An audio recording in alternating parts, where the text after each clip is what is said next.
जय हिंद साथियों, स्वागत है आप सभी का शाइन वाईटी क्लासेस में। हिंदी शॉर्ट हैंड की प्रैक्टिस डिक्टेशन 80 शब्द प्रति मिनट गति से डिक्टेशन 5 सेकंड में शुरू होगी। स्टार्ट। राजमार्गों के जाल और साथ ही बढ़ते टोल नाके, इन टोल नाकों पर फास्टैग प्रणाली का समूचा ढांचा संचालन की खामियों के कारण सवालों के घेरे में है। सरकार ने फास्टैग आधारित 3000 रुपए वाले वार्षिक पास की योजना का ऐलान किया है और दावा किया है कि इससे कई तरह के झंझटों से लोगों को मुक्ति मिल जाएगी। इस पास में पूरे साल टोल टैक्स देने की जरूरत नहीं है, लेकिन शर्तें भी लगाई गई हैं। इस योजना के तहत एक साल में 200 चक्कर लगा सकते हैं। यह योजना अभी सिर्फ राष्ट्रीय राजमार्गों एवं पूर्वोत्तर के टोल प्लाजा पर ही मान्य होगी। राज्य मार्गों के अंतर्गत आने वाले टोल नाकों पर यह नया पास नहीं चलेगा। यह केंद्र सरकार की योजना है और इसमें राज्यों को जोड़ने की कवायद दुरूह है। इसके लिए ढांचा तैयार करना आसान नहीं होगा। यह तो नई योजना की बात हुई। दरअसल फास्टैग की पूरी प्रणाली को लेकर ही उपभोक्ताओं की ढेरों शिकायतें हैं।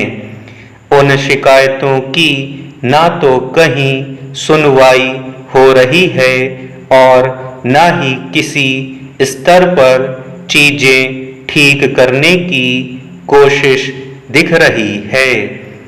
आम उपभोक्ता खामियाजा भुगत रहा है।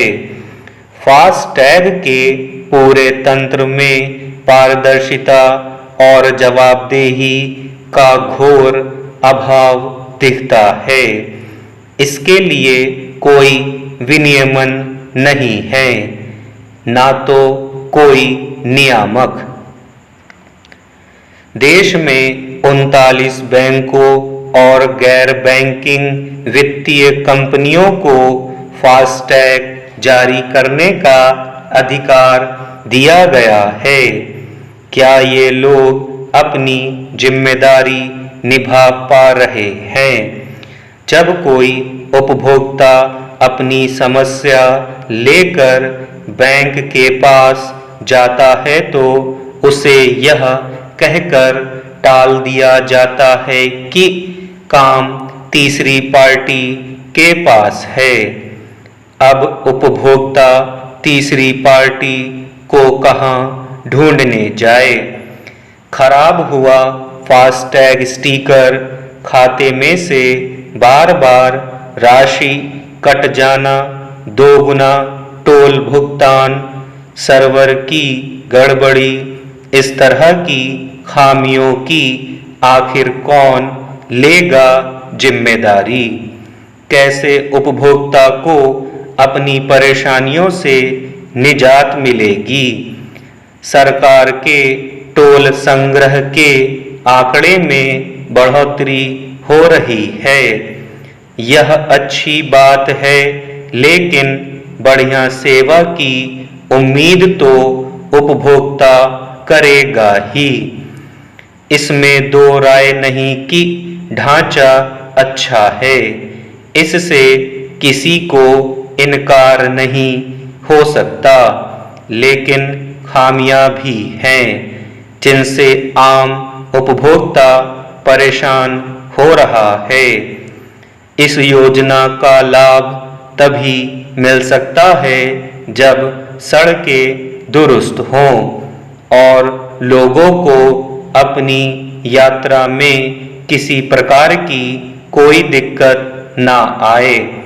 लेकिन हैरत की बात है कि फास्टैग प्रणाली से 5,000 करोड़ का राजस्व जमा करने वाली कंपनी का कोई ऐसा दफ्तर नहीं जहां कोई उपभोक्ता पहुंच सके और अपनी बात रख सके।